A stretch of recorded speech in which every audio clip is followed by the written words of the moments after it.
Morning,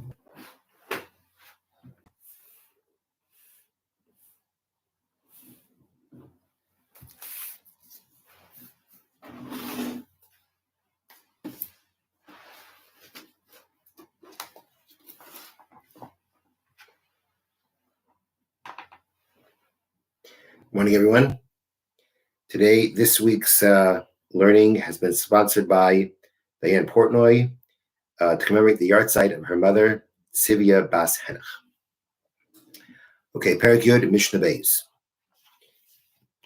Hashoichet es hapara, somebody who slaughtered a cow. V'chilka b'Rosh Hashanah, he divided it up on Rosh Hashanah. Im haya hachodesh mu'ubar, if the previous month was full, mishameit, then Shemitah will release this debt. Vimlav ena mishamet. Otherwise, if it was not a full month, ena mishamet, it will not cancel the debt. Okay, here's the story here. First of all, the case is that people got together and decided to divide up an animal amongst each other, which means that one person was going to buy it or lay out his own cow, shecht it, divide the meat, and then each person would pay for his portion of the meat to the person who owed the cow. Now, this was done on Rosh Hashanah, on the Rosh Hashanah following the Shemitah year. Now, first of all, a person is allowed to slaughter an animal on Rosh Hashanah because we're allowed to do certain types of forbidden activity of Shabbos. We may do on Yontif for the purpose of food preparation, and slaughtering an animal is one of them. So you can slaughter an animal on Rosh Hashanah. So he started on Rosh Hashanah, and he divided up the meat on that day. Now it comes out that each person who received meat owes the person who owned the cow money, and this is all happening on Rosh Hashanah. Now, the question here is, this day of Rosh Hashanah, was it really Rosh Hashanah, or was it really the last day of the previous month of Elul? And the question is like this. We nowadays work with a fixed calendar to know when all the Yom Tovim, when all the holidays fall out, and when Rosh Chodesh, when the new month comes. But originally, the form of doing that was through witnesses. Witnesses would see the new moon. They would then go to Yerushalayim, to the Sanhedrin, to the High Court, to testify in front of them. If their testimony was accepted, the High Court would declare that that day was Rosh Hashanah. It was Rosh Chodesh, which was the first day of the new month. Now, a month in the Jewish calendar can sometimes be 29 days, which means 30 days from the previous first of the month. That day becomes Rosh Chodesh, the first day of the new month. Sometimes you have a month that's 30 days, and day 31 becomes the first day of the new month. And the truth is, the Jewish people, in the times when the new month was established by witnesses, they didn't really know if when they hit day 30, was it really day 30 of the month they've been in, or is it Rosh Chodesh, or is it the first day of the new month? They didn't know until they heard from the Beis Din. And depending on how far they were from the Beis Din, it may take a while to find out when exactly Rosh Chodesh was. And now, and then once Rosh Chodesh was established, so then any holiday that fell out during that month would be calculated based on that. The problem is for Rosh Hashanah. Rosh Hashanah is a holiday that begins it's the first day of the new month. It's the first day of the month of Tishrei. So it comes out that, the Jewish people don't exactly really know when it's Rosh Hashanah. Until they hear from the Beis Din, until they hear from the High Court, they're not going to know when it's really Rosh Hashanah. And therefore, the practice was that on day 30, what would have been the 30th day of Elul, is when everybody started keeping that day as Rosh Hashanah. The truth is that it was very rare, historically, very rare, that the month of Elul, which is the last month of the year, would ever be 30 days. It was a possibility, but it was rare.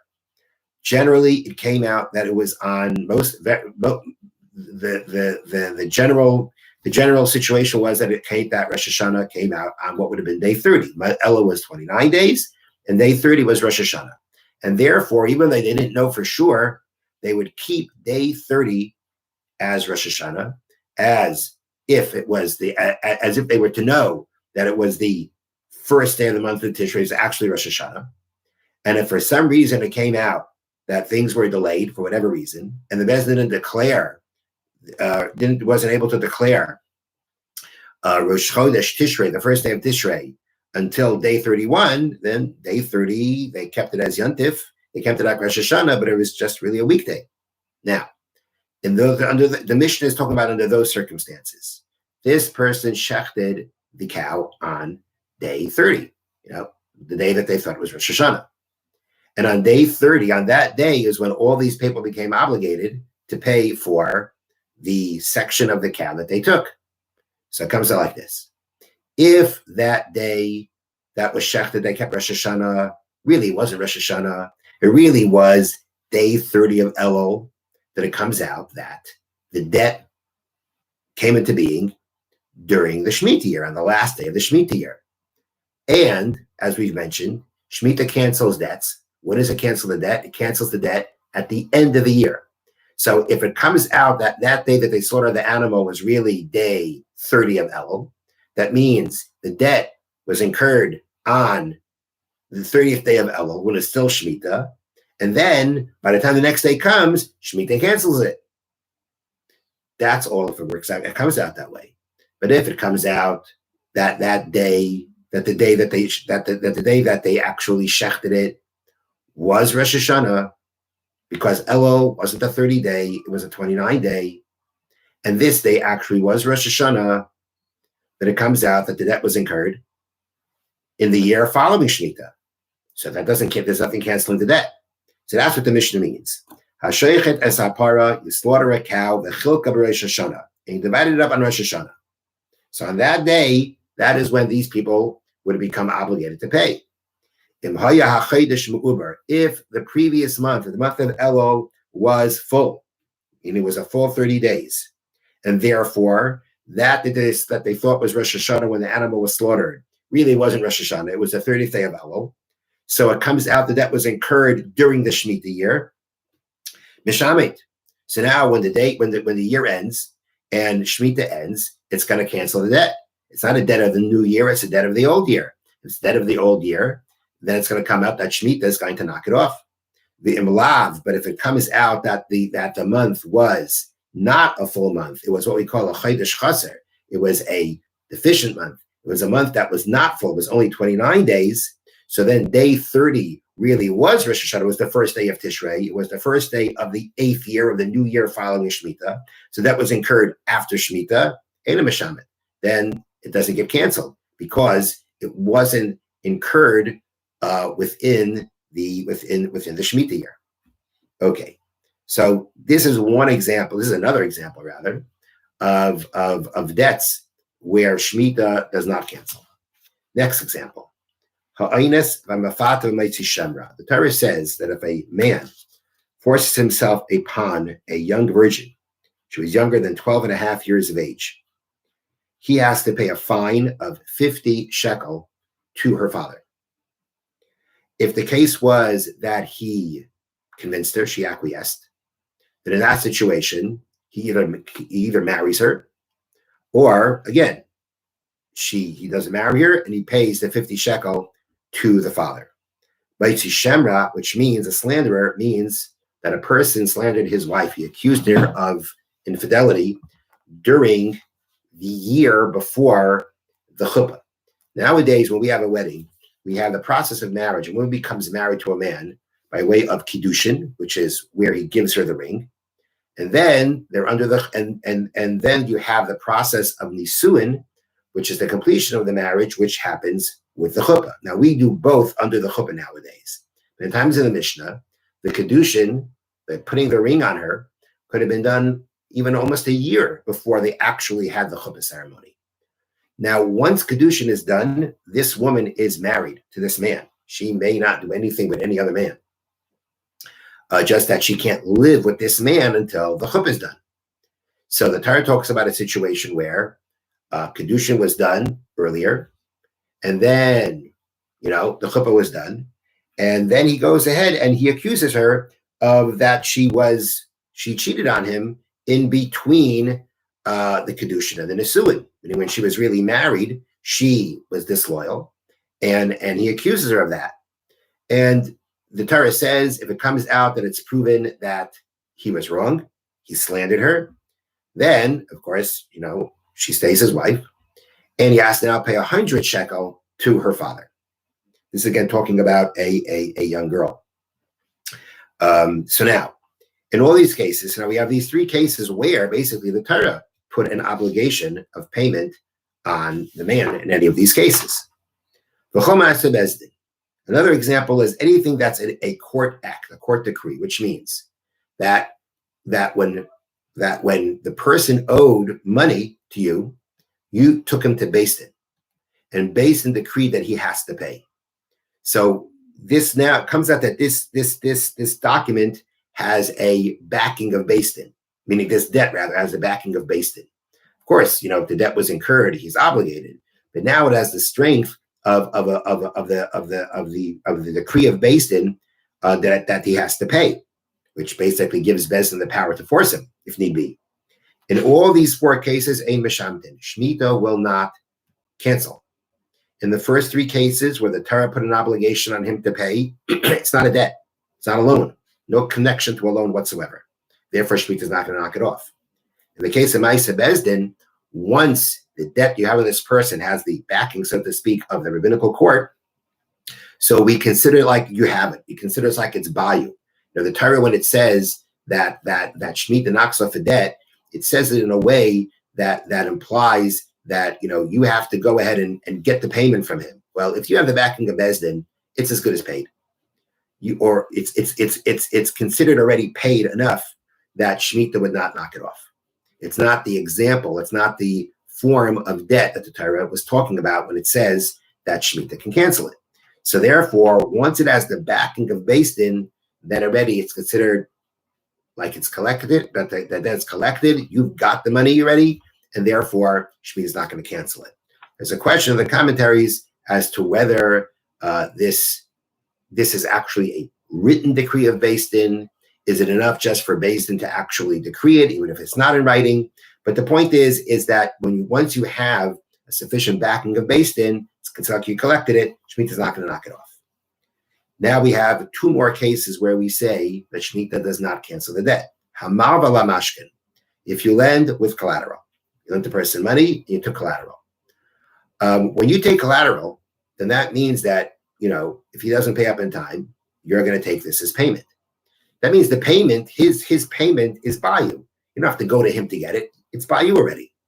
There's also certain status. There's also a principle about that's called Baal Chayv Kena Mashkin. The person lent the money and now he has the collateral. He owns it. There's a certain level of ownership to it. Either way, the point is that, again, the Torah, when it says Shemitah cancels a debt, it's the kind of debt that you've got to get the money from him. If you have the collateral, you've got the money ready by you. That's, again, not the debt that the Torah said Shemitah is going to cancel. And then we have the last case of HaMitzvot Shtoiresav LeBeis Din, one who gives over his IOUs to Beis Din. Basically, that is a process where instead of you trying to get collection, you now empower the Beis Din. You give the Beis Din the documents, and that means that they're going to be the ones who are going to be collecting the debt. So once it's not you collecting the debt, it's the Beis Din collecting the debt. So again, it doesn't follow the pattern of how the Torah talks. How the Torah talks about the debt that Shemitah cancels. The debt that Shemitah cancels is a debt that you have to go ahead and get it from him. Right? The debt is, so to speak, by you, right? You've got the debt's by you, and now you're going to go to that person to collect. In this case, the debt's not by you, it's by the Beis Din. Like the Beis Din takes over the debt to collect it. And therefore, once it's not you, the lender, collecting, then that's excluded from what the Torah, from the law of the Torah, that Shemitah is going to cancel a debt. There's a very interesting kind of a discussion as to whether this idea that when Beis Din is doing the collection, when the rabbinical court is doing the collection, whether that is a Torah law that says that Shemitah doesn't cancel, or it's actually a rabbinic law. Meaning, it's very possible. Some argue, Rashi argues that this process of giving the documents to the Beis Din and now business collection. What does that mean exactly? Beis Din's collecting for you. It's still your collection. It's not collecting from themselves. They never lent the money. So what does it mean? How does it work? So therefore, Rashi says that the way it works is with a principle that's called Hefker Beis Din Hefker. The Beis Din, the rabbinical court, has the power to take away money from people, or they see fit, they'll take money away.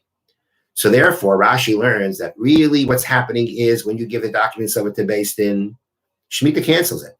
From the Torah point, Shemitah cancels it.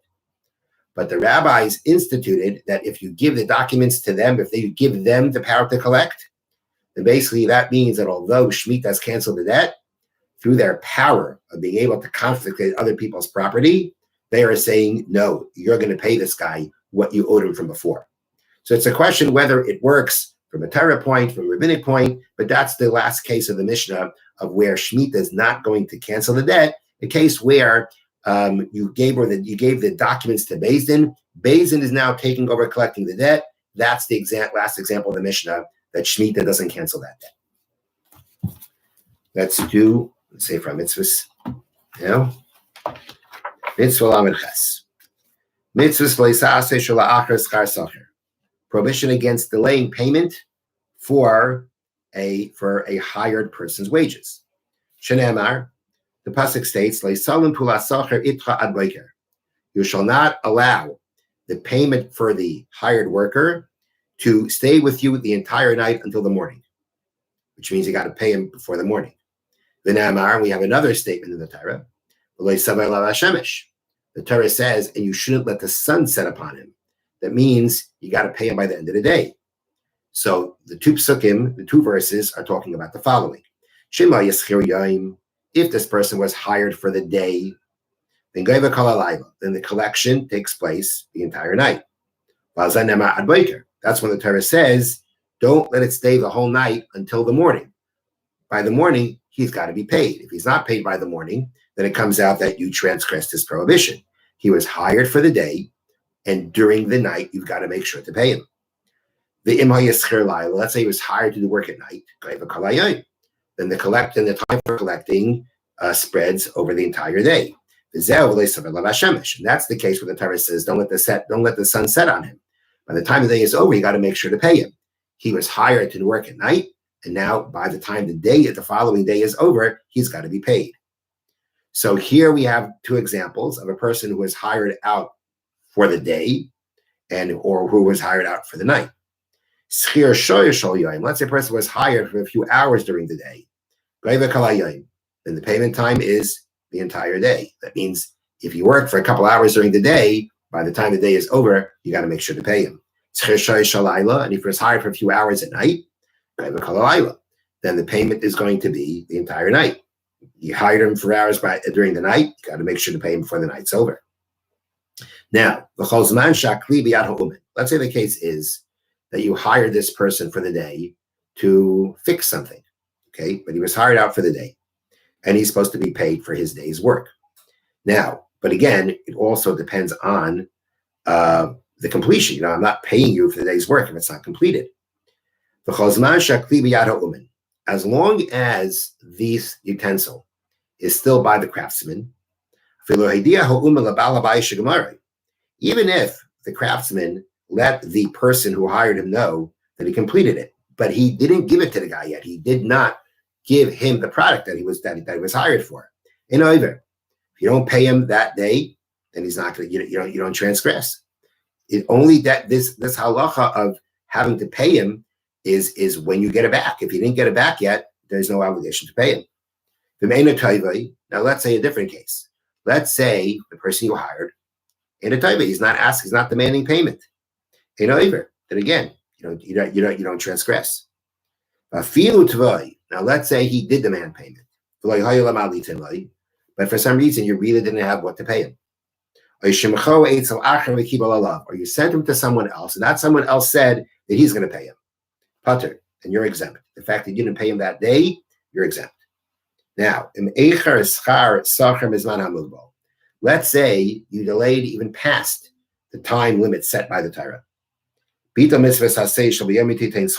Number one, you have disobeyed a positive commandment that says on his day, pay him his wages. That's a positive commandment to pay him that day, and you've disobeyed that. And you've also transgressed the prohibition that we just mentioned. Now, the first thing is, if you delayed, the first thing is you missed the point. The Torah says at this point you have to pay him. You missed it. You have disobeyed a positive commandment. You've transgressed the prohibition that we've mentioned before. Let's see delay even further. You now transgress a prohibition mentioned in the words of the scriptures, not in the Chumash. It's not in the 5 books of the Torah, but it's actually in the book of Mishna. It says, don't tell your friend, go and come back. So that's not a full-fledged Torah prohibition, but again, it's very clear that the scriptures, this is from the Ksuvim, from the Tanakh, it's clear that this is something that they very much said, you shall not do. Don't do it. They made this, Shlomo HaMelech, when he wrote this, was declaring a prohibition against doing this. This applies whether you're paying wages to a person for their work, whether you're paying for the usage of an animal, whether you're paying for the usage of tools. All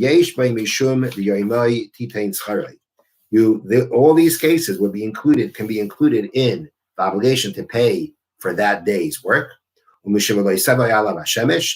for the prohibition, for transgressing prohibition of don't let the sun set on him, or for the prohibition of don't let it stay overnight. If you hold back the wages of a hired person, it's considered like you're killing it. When you hold back the wages, meaning you're not paying him, you're holding back the wages, you're not paying this guy. So again, you have transgressed the prohibitions mentioned before. You disobeyed the positive commandment we just mentioned. You also are transgressing the prohibition of leisashik that we did yesterday, the prohibition of not to hold back money that someone else deserves. It also falls under robbing someone. So the person who does not pay, the person who's holding back the payment when he's obligated to pay, is doing something very serious. This applies in all places, at all times, both by men and by women. Have a wonderful day and a wonderful Shabbos. Take care.